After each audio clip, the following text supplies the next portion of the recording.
नमस्कार दोस्तों, कैसे हैं आप सभी लोग। मैं आशा करता हूं कि आप सभी लोग बहुत ही अच्छे होंगे। जे लॉ क्लासेस में आप सभी का एक बार फिर से तहे दिल से स्वागत करता हूं। जुड़ जाइए हमारे जे लॉ क्लासेस पर, जो आप सभी के लिए वीडियो लेक्चर उपलब्ध कराए जा रहे हैं। तो सुनते रहिए हमारे इन लेक्चरों को, जो आपके लिए बहुत ही उपयोगी होंगे।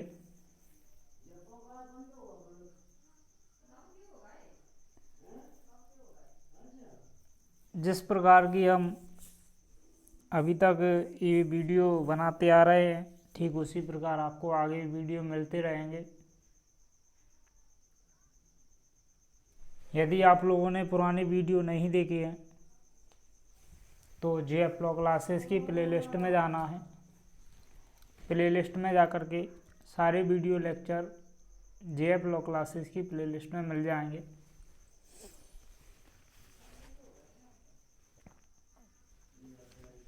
किसी वीडियो को सुनने से पहले आपको वीडियो को पूरा एंड तक देखना है, और आप किसी वीडियो को जब सुन रहे हो तो उस स्थिति में यह ध्यान रखा जाए कि वीडियो सुनने के लिए headphone, pen, copy, bare act इत्यादि चीज़ों का उपयोग ज़रूर करें। जैसे कि हम अध्याय 5A तक आईपीसी आपके लिए वीडियो लेक्चर ऑलरेडी उपलब्ध करा चुके हैं, ठीक उसी प्रकार आज हम अध्याय 6 के बारे में बात करते हैं। जो अध्याय 6 हमारा, वो राज्य के विरुद्ध अपराधों के विषय के बारे में बताता है कि यदि कोई व्यक्ति राज्य के विरुद्ध कोई अपराध करता है तो वह अध्याय 6 के अंतर्गत दोषी माना जाता है। अब अध्याय 6 जो बताया गया वो हमारा अध्याय 6 की जो रेंज है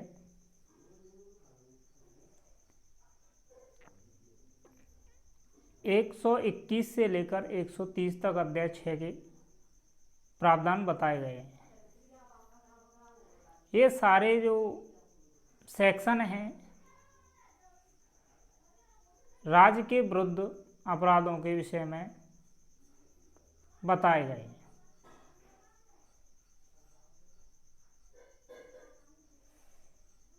तो राज्य के विरुद्ध जो अपराध होते हैं उसके संबंध में अध्याय 6 प्रावधान करता है। यानी कोई ऑफेंस यदि राज्य के विरुद्ध होता है तो आईपीसी के अध्याय 6 यानी सेक्शन नंबर 121 से लेकर 130 तक जो दंड बताई गई धाराओं में दंडनीय होता है। तो सभी धाराओं को मैं आपको एक एक करके बता देता हूं कि किस धारा में किस प्रकार से प्रावधान बताया गया है। हालांकि सारी धाराएं महत्वपूर्ण नहीं है परीक्षा की दृष्टि से, लेकिन आपको समझ में आना चाहिए कि कौन सी धारा किस वक्त काम आती है, और जो परीक्षाओं की दृष्टि से महत्वपूर्ण होगी मैं उस पर भी आपको बता दूंगा। तो सबसे पहले हम बात करते हैं अपनी धारा नंबर 121 की। 121 और 121A ये दोनों धाराएं आपको एक साथ पढ़ना है। 121 और 121A सेक्शन नंबर। अब यदि कोई व्यक्ति भारत सरकार के विरुद्ध युद्ध करेगा, क्या हो रहा है, सरकार के विरुद्ध सरकार के विरुद्ध कोई व्यक्ति क्या काम करता है? युद्ध करता है, युद्ध किया या युद्ध करने का प्रयत्न करता है, युद्ध करने का प्रयत्न करता है, या मान लीजिए युद्ध करने का दुष्प्रेरण करता है, या दुष्प्रेरण करता है। तो ये 3 कंडीशनों में यदि कोई व्यक्ति कुछ अपराध करता है, युद्ध करना, प्रयत्न करना या दुष्प्रेरण करना, तो भारतीय दंड संहिता की धारा 121 लागू होती है। अब मान लीजिए धारा 121 लागू हो गई 3 कंडीशनों में, 3 आधार जो इसमें बताए गए हैं, तो फिर इसका पनिशमेंट क्या होगा? तो इसमें जो सज़ा मिलेगी या पनिशमेंट जो मिलेगा वो कैपिटल पनिशमेंट या लाइफ इम्प्रिजनमेंट प्लस फाइन यानी जुर्माना।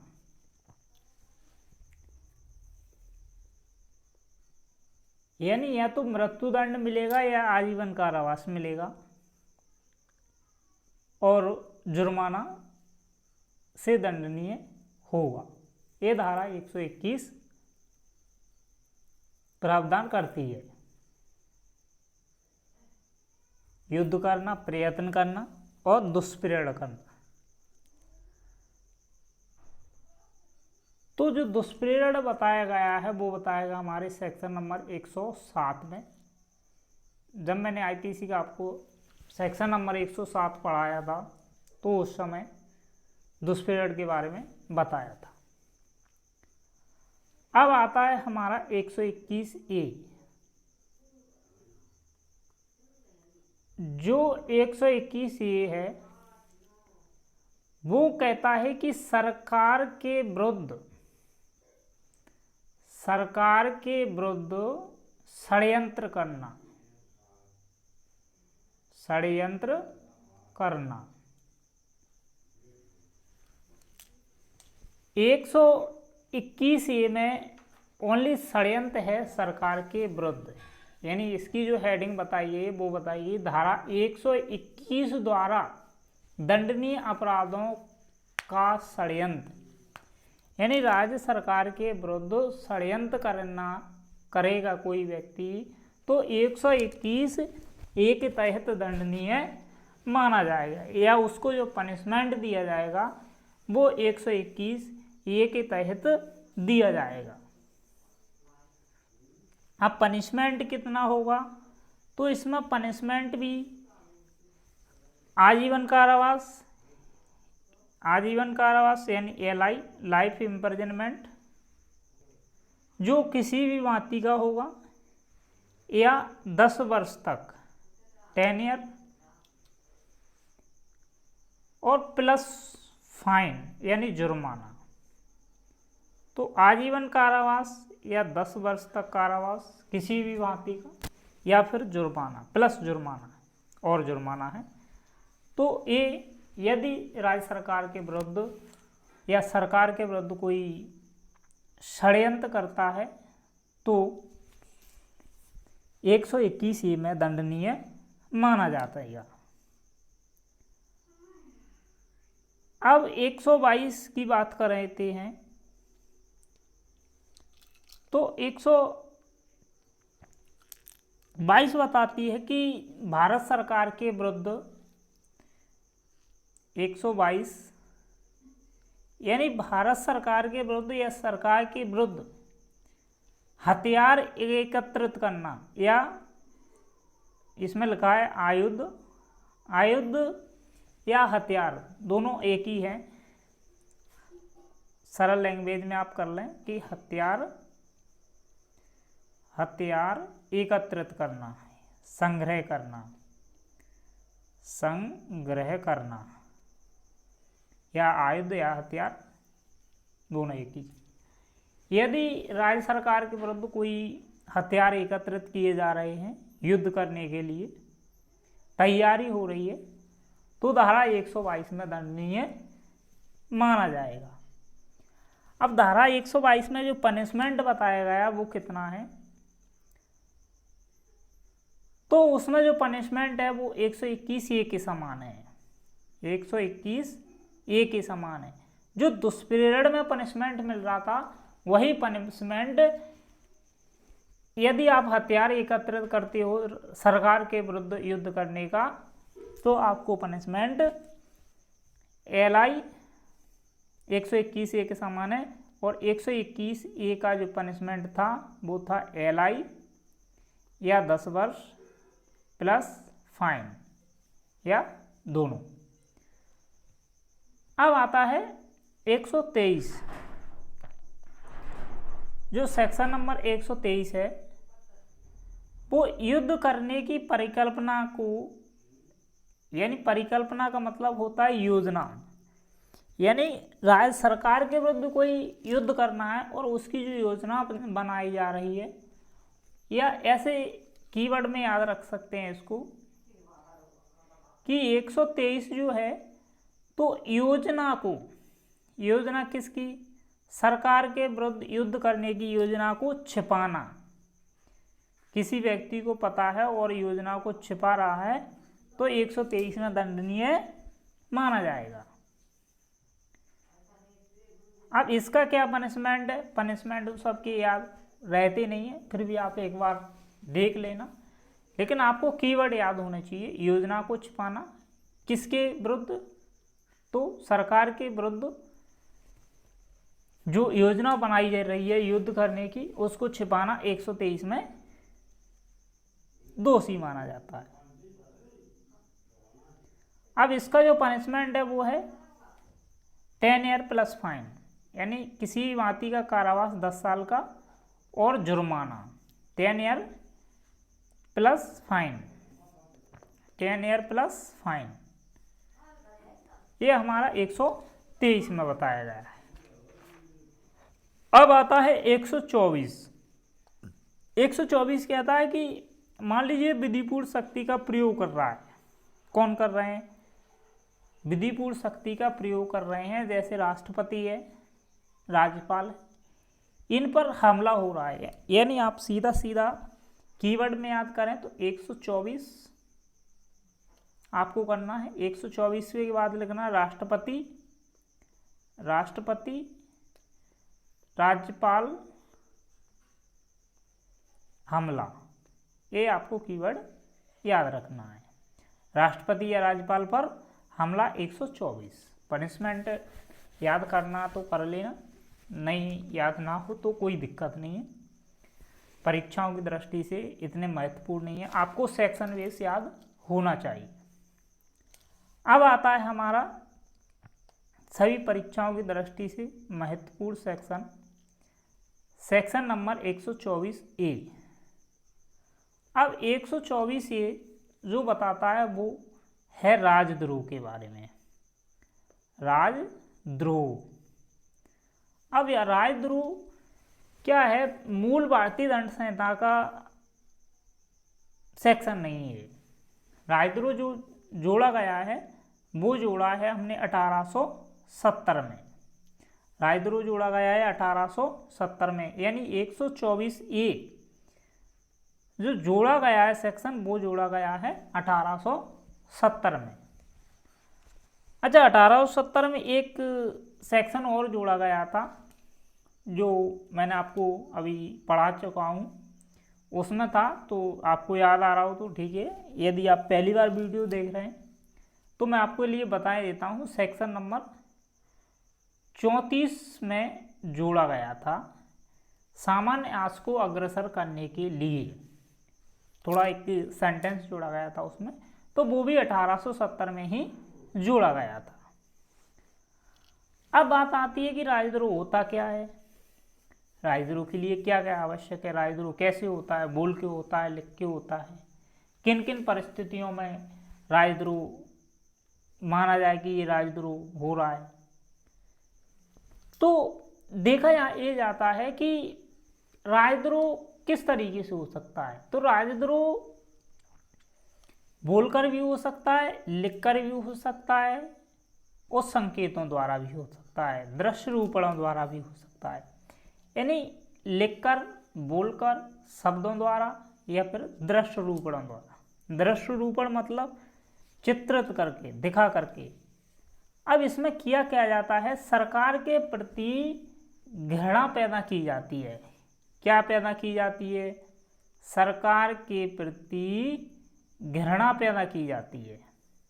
घृणा, अप्रीति होना, अप्रीति का अर्थ है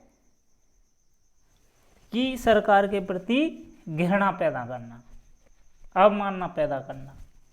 तो इसमें क्या होता है, इसमें होता है कि किसी व्यक्ति ने बोलकर, शब्दों द्वारा या फिर संकेतों द्वारा, बोलकर या लिखकर कोई व्यक्ति सरकार के प्रति घृणा पैदा करता है या ऐसी भावना रखता है तो वो राजद्रोह के अंतर्गत आता है।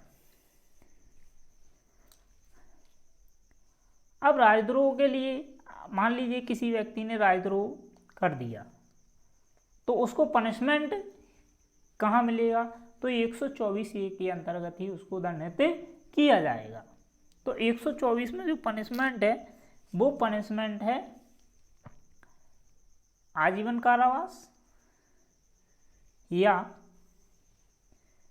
3 वर्ष या जुर्माना। ये इसका पनिशमेंट है। पनिशमेंट महत्वपूर्ण नहीं है, महत्वपूर्ण है कि राजद्रोह 1870 में जोड़ा गया, 124A में है, अध्याय 6 और इसको शब्दों द्वारा, संकेतों द्वारा, दृश्य रूपणों द्वारा किया जा सकता है।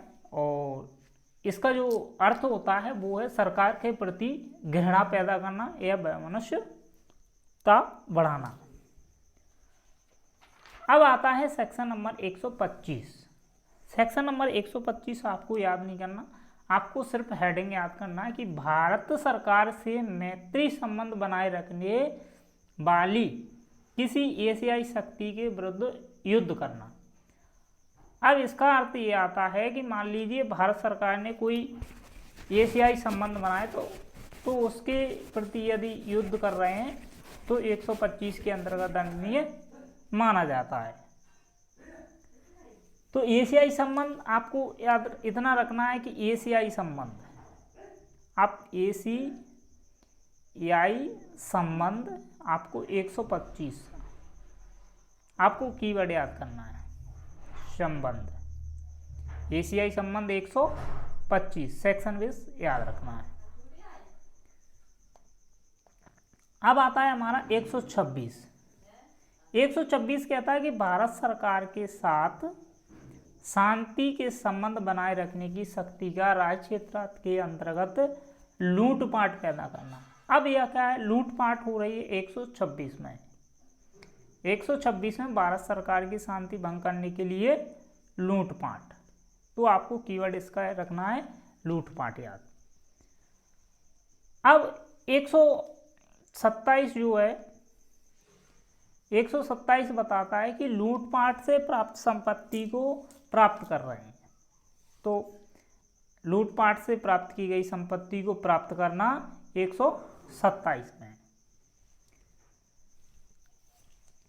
अब आता है सेक्शन नंबर 128।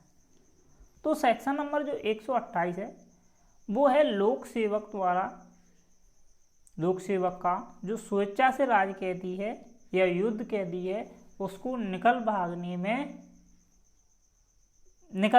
देना। यानी कोई लोक सेवक द्वारा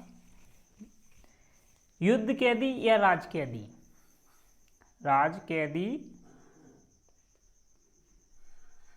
या युद्ध कैदी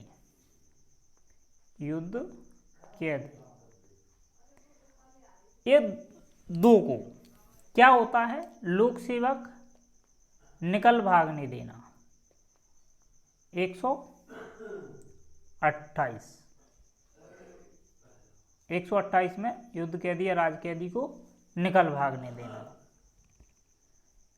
और 129 कहता है कि इनकी उपेक्षा द्वारा निकल भागने देना, भागने देने के लिए सहन करना 129। अब आता है लास्टवा सेक्शन अध्याय नंबर 6 का, वो है युद्ध कैदी या राज कैदी को जो भाग रहा है उसको भागने के लिए संश्रय देना। 130 अध्याय 6 का लास्ट सेक्शन है। अब मान लीजिए कोई युद्ध कैदी है, कौन है? युद्ध कैदी, युद्ध कैदी है या राज कैदी है। अब इनको भागने के लिए जो संश्रय दे रहा है, संश्रय, तो दंडनीय माना जाएगा धारा 130 में। अब संश्रय की जो परिभाषा बताई गई है वो आईपीसी में कहाँ बताई गई है? तो संश्रय की जो परिभाषा दी गई है वो आईपीसी की धारा number, IPC section number 52A, इसमें संश्रय के बारे में बताया गया है। और संश्रय के बारे में मैंने आपको विस्तृत में बताया था कि राज कैदी या 130 और 157 में यदि पति पत्नी एक दूसरे को संश्रय देते हैं तो भी दोषी एक दूसरे के प्रति दंडनीय माने जाते हैं। अन्य धाराओं में यदि पति पत्नी एक दूसरे को संश्रय देते हैं तो दोषी नहीं माने जाते, यानी किसी भी धारा में दंडनीय नहीं माने जाते। तो ये अध्याय हमारा अध्याय 6 जो कि राज के विरुद्ध अपराधों के संबंध में था, इस अध्याय को मैंने परीक्षा की दृष्टि से संक्षिप्त में समझाने की कोशिश की है। और अध्याय 6 आपकी समझ में बहुत ही अच्छे तरीके से आ गया होगा। और पिछले वीडियो भी आप लोगों ने यदि नहीं देखे हैं तो आपको जेएफ लॉ क्लासेस की प्लेलिस्ट में जाना है, वहाँ पर सारे वीडियो आपको उपलब्ध मिल जाएंगे। और वीडियो यदि आप लोगों को अच्छा लगा हो तो वीडियो को लाइक कर देना। यदि वीडियो में कहीं भी समस्या आती है तो कमेंट बॉक्स में कमेंट करना, जिससे मैं आपकी समस्या का समाधान करने की कोशिश करूँगा। आप लोगों ने वीडियो को यदि पूरा देखा हो तो आप सभी के लिए बहुत बहुत धन्यवाद।